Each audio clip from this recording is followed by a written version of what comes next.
Hello and welcome to the AI Summit London. I'm Ray Chukit and I am delighted to say that I have Jules, the co-founder and chief AI guru of Spark AI with me. Thank you so much for joining me and most importantly, thank you for your time. Thanks for having me. Just to dive straight in, for those folk at home that don't know much about Spark AI and yourself, I just wondered if you could give a colour to your background and how you landed up at Spark AI. Yeah, sure.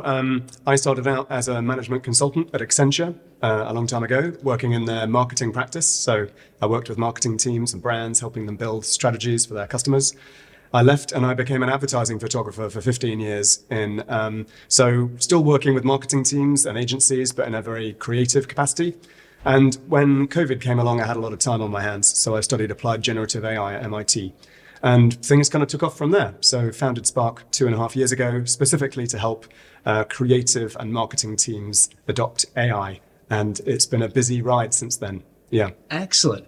And so just to dive straight into it, why are creative agencies feeling the disruption from generative AI? And where's the real opportunity for them to leverage this? Yeah, I think creative agencies are really at the kind of eye of the storm with this stuff, because ultimately it can write words and it can create pictures, which is what these companies have provided as a service to their clients. So it can be a very challenging technology for them because it goes to the heart of their business model. But the real opportunity, I think, is to start to reimagine what brand experiences and customer experiences can be like. And the agencies that help their clients do that, I think, will be the ones that really win over the next few years. And those that are using the automation, innovation framework you're talking about, how do agencies move beyond faster and cheaper to genuine innovation? Yeah, great question. So I think the natural reaction of any founder or chief executive or managing director to this stuff is, how does it make my business operate more cost effectively? How do I make things a bit faster and a bit cheaper? And when you're in a B2B services environment, that is, if you're not careful, that's a race to the bottom. Your clients then expect things to be faster and cheaper, and all that margin that you're saving, you end up handing back to your client. So the opportunity here is to put yourself in your client's shoes. I think too many agencies define themselves by their outputs, and they think, oh, we're a web development agency, or we're a copywriting agency, or we're a social media agency, or a branding agency, whatever it might be. But that's not really why your client's coming to you. They're not really coming to you because they want a social media campaign. They're coming to you because they want a closer connection with their customers. And trying to put yourself in your client's shoes and understand, how do you add value to them? How do you help them create a closer connection with their customers is how you win with this stuff. So stop looking internally at where it saves you money. Start looking externally at how it helps you deliver a better service to your client.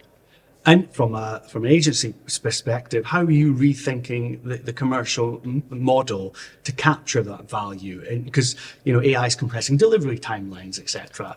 Yeah, and agencies have been trapped for a long time in a very sort of input-based pricing model, right?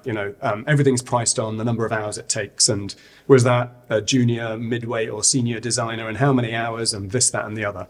And the problem with that approach is, you invest a lot of time training up your team on AI and building new processes, and then your client hammers you by expecting everything to be cheaper. So you get caught. You build the trap for yourself, really.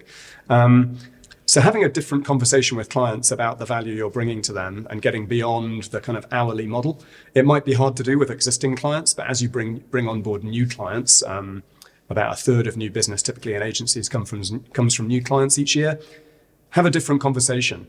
Look at how you can productize your services or package them up, where you're talking more about the outcome to the client than you are about the hours that go into delivering it. Where you've got proprietary IP or methodologies that you use, again, gives you pricing power and turns the conversation away from hours and into knowledge and experience. Those are really important ways to change the conversation.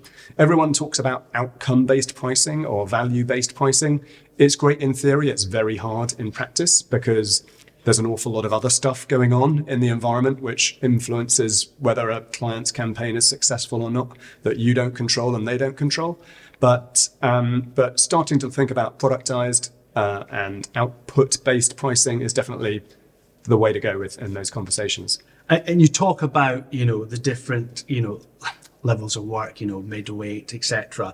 If models are handling more of the maybe entry level work, how do you develop a junior talent, and how do they utilize skills and the ability, and should the training and the career progression change because of that? I think the training and career progression definitely has to change.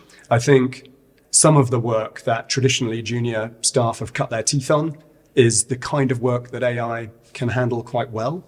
Doing research, for example, or assembling mood boards by, crawling Pinterest or whatever it may be. I think that a lot of agency leaders struggle with this, though, because they assume that the careers of people entering the industry now will be the same as theirs, and they simply won't. And I think the skills that people entering the industry today need are evolving fast. And at the moment, nobody has a language for that. We speak to, some of the recruitment agencies that work in the creative sector, and they're desperate to try and find frameworks for actually calibrating people's AI fluency and AI skills and openness to working that way and abilities to think and innovate. And it's really hard to do. So we're trying to help put some definition around those things. How do you measure AI capability and AI skills in candidates and make that transparent to employers? But I think also there's just this sense that the skills of the future will be different to the skills of the past. Creative agencies aren't going to go away. I think ultimately there's no objectively right answer when it comes to marketing and advertising and creativity. So it will always come down a lot to judgment and taste and experience and knowledge that are very hard for AI to replicate. And so, but the skills to get there will be different. Yeah, good. And with Spark, growing at a phenomenal rate, what trends are you looking forward to with the, next 12 months, etc., specifically with your company? Well, we're looking forward to working much more closely with the organizations that we do. At the moment, we take them on 3-month transformation programs where we upskill their teams and give their leadership teams the skills and knowledge to kind of navigate this path. And now we're starting to come back into clients we've worked with before and actually help them build AI-enabled workflows, help them understand new pricing models, help them scan the horizon, what's coming, and understand what's relevant to them, and really mobilize the cultural change in their business that's required to kind of adapt to this new era, really. And you gave a wonderful masterclass today. We're here at the AI Summit London. What are you hoping people take away from that masterclass, and what are you taking away from today as well? Yeah, so this morning I talked about what does it really take to build an AI strategy for your business, and I talked about top down. Where as a leadership team you place some big bets and you think these are the things that are going to be important to your business going forwards, and there's a lot of management attention and direction given to that. And that's where a lot of people think AI sits. Whereas actually there's a huge amount of benefit as well in what I call a bottom-up approach, which is equip your teams with the skills to use these tools for complex tasks.